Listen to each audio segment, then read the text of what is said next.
Hello students, today we're gonna have the LLP revision on a very small concept of liability of partners and LLP.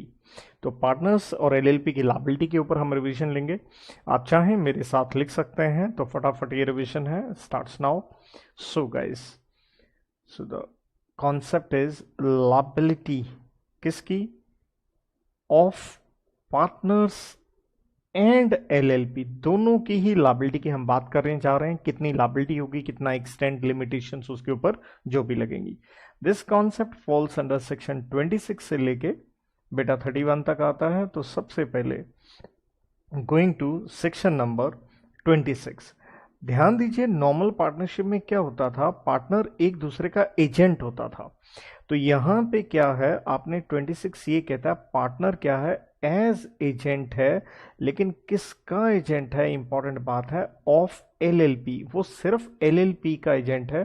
तो आपने यहां 26 में main क्या ध्यान रखना है, पार्टनर किसी पार्टनर का एजेंट नहीं है। तो एक पार्टनर दूसरे पार्टनर के एक्ट्स के लिए लायबल नहीं होगा। That is the simple point. आप LLP के एजेंट हैं, तो जो कुछ आप करेंगे उसके लिए कौन लायबल रहेगा, LLP लायबल होगी। तो सिंपल सी बात है, LLP क्या होगा यहां पे, वो लायबल होगा जो कुछ आपने किया, लेकिन कौन लायबल नहीं होगा, नॉट अदर पार्टनर्स, वो लायबल नहीं हो सकते क्योंकि आप उनको रिप्रेजेंट नहीं करते हैं। सेक्शन नंबर 27 बात करता है कि जो LLP है उसकी लायबिलिटी का एक्सटेंट कितना होगा, जिसका मतलब हो गया कि लायबिलिटी का अमाउंट कितना होगा। सो लायबिलिटी का एक्सटेंट, कितनी लायबिलिटी किसकी, ऑफ LLP। तो LLP की लायबिलिटी कितनी होगी, तो LLP की लायबिलिटी तो भाई तभी होगी अगर पार्टनर्स ने उसके बिहाफ पे कोई काम किया है जिसके लिए LLP ने क्या दी थी, अथॉरिटी दी थी। तो लायबिलिटी तभी होगी अगर एक्ट्स, मतलब कुछ काम किया, किसने किया, बाय पार्टनर्स, लेकिन जो भी उन्होंने काम किया उसके लिए उन्हें क्या होनी चाहिए, अथॉरिटी होनी चाहिए, या फिर काम जो उन्होंने किया है वो किस में किया हो, ऑर्डिनरी कोर्स ऑफ बिजनेस में किया हो। That means which is the normal course of business कि LLP के लिए काम करना था। तो स्वाभाविक है यहां पे LLP लायबल होगी टुवर्ड्स थर्ड पार्टी। और अगर ऑर्डिनरी कोर्स में नहीं है और आपको अथॉरिटी नहीं है, तो ऑब्वियसली थर्ड पार्टी के लिए LLP लायबल नहीं होगा। और देयर आफ्टर सेक्शन नंबर 28 इसी तरह से बात करता है पार्टनर्स की लायबिलिटी का एक्सटेंट कितना होगा। सो 28 टॉक्स अबाउट लायबिलिटी, लेकिन अब की बार एक्सटेंट, लेकिन किसका, तो चेंज यहां ये है ऑफ पार्टनर्स। तो हल्का हल्का सेक्शंस में आप जो चेंज है उसे जरूर समझते जाइए, राइट। तो एक पार्टनर की लायबिलिटी का कितना एक्सटेंट होगा, तो ध्यान दीजिए, सीधी सी बात यह है, जो कुछ भी पार्टनर कर रहा है, क्योंकि हमने 26 में पढ़ा वो एजेंट है, तो लायबल तो LLP होगी, एक पार्टनर होगा ही क्यों। तो इसलिए लायबिलिटी में हम बातें दो कहेंगे, लायबल आप हैं या नहीं। तो नहीं का मतलब है आप लायबल नहीं हैं, और हैं तो आप लायबल हैं। तो क्यों आप लायबल हुए हैं, तो नेचुरल है आपने कुछ गलत काम किया होगा तभी लायबल होंगे, वरना तो नहीं होंगे। तो क्यों नहीं है, बिकॉज रीजन हम पहले ही ऊपर दे आए कि जो लायबिलिटी होती है वो किसकी होती है, फर्म की होती है, LLP की होती है। तो एक रीजन आ गया सेक्शन 27 में, भाई लायबल कौन है, LLP है, तो आप लायबल क्यों होंगे।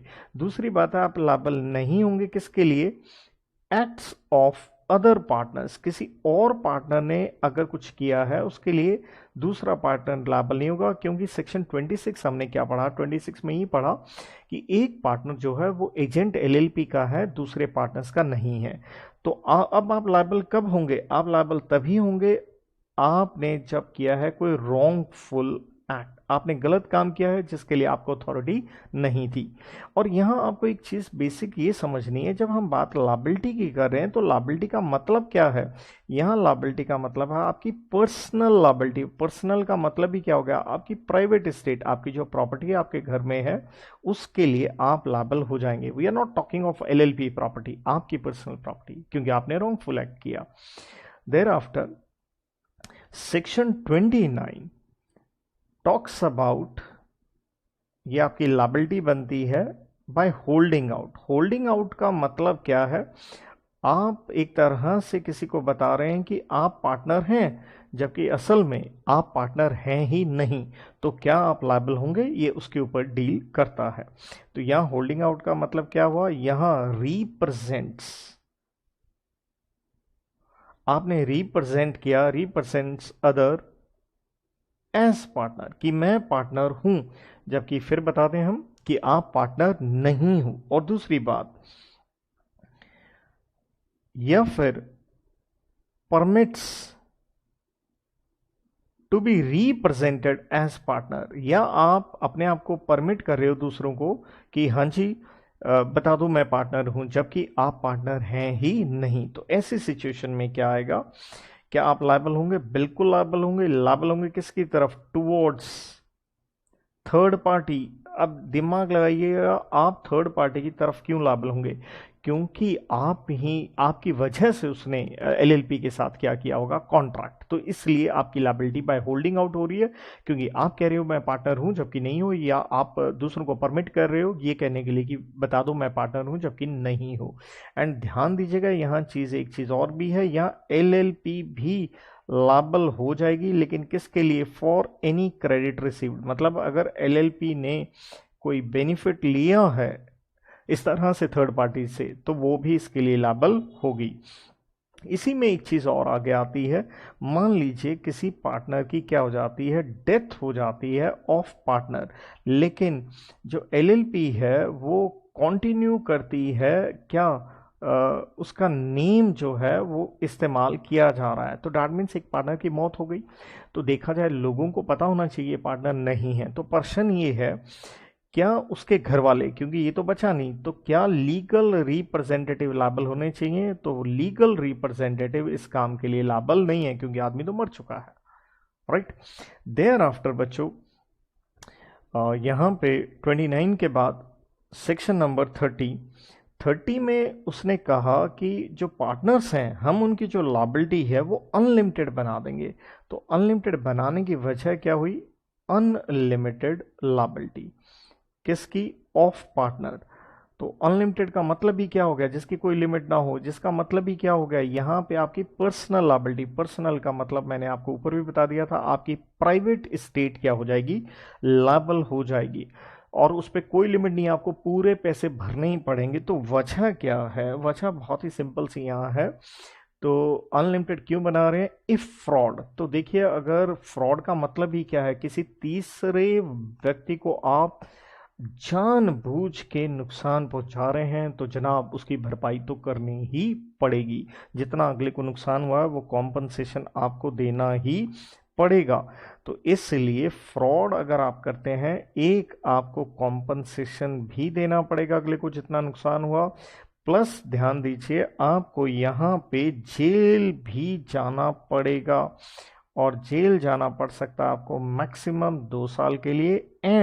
एंड का मतलब है साथ में आपको फाइन के रुपए भी भरने पड़ेंगे। ये इंपॉर्टेंट पेनल्टी है, देखिए ध्यान से आपको याद करनी पड़ेगी, 50,000 से लेके 5 लाख। तो you have to learn all these penalties जितने भी ये सेक्शंस में आई हैं। Then going to the last section, section number 31 में हम बात कर रहे हैं विसल ब्लोइंग। विसल ब्लोइंग का सिंपल मतलब ये है बेटा कि आप एक पार्टनर हैं लेकिन फर्म में कुछ काम ठीक नहीं हो रहे हैं, तो आपने एक बिगुल, मतलब यूं कह लीजिए लोगों को बाहर आके बता दिया कि फर्म में कोई काम जो है वो ठीक नहीं हो रहा, गलत हो रहा है। तो आपने एक तरह से सच बताया है, और सच बताने वाले आदमी को कुछ बेनिफिट मिलना चाहिए। तो बेनिफिट ये मिलना चाहिए, तो हम जानते हैं कि सच क्यों बता रहे हो, क्योंकि एलएलपी कुछ बड़े फ्रॉड वगैरह कर रही है। तो बेनिफिट ये मिलेगा कि भाई आपके ऊपर जो पेनल्टी, क्योंकि जो भी फ्रॉड, जैसे हमने ऊपर वाला सेक्शन में पढ़ा, फ्रॉड तो हुआ लेकिन आप बाद में आके बोले हो, तो आपकी जो पेनल्टी है इसे या तो रिड्यूस किया कर दिया जाएगा या इसे माफ भी कर दिया जाएगा। स्वाभाविक है, कौन करेगा? अरे कोर्ट ही करेगी। या आप जानते हैं एलएलपी में डील करने के लिए क्या है, national company law tribunal, they will do that. तो आपको बेनिफिट किस रूप में मिलेगा कि भाई आपको जो एलएलपी है सच बोलने पे क्या कर रही थी, आपको निकाल रही थी, जिसे आप कह सकते हो डिसमिस करना, सस्पेंड करना, डिमोट करना, तो ट्रांसफ़र करना, कल मतलब घटिया लोकेशन पे भेज देना, तो वो सब कुछ नहीं कर पाएगी। तो ये था बच्चों लायबिलिटी किसकी,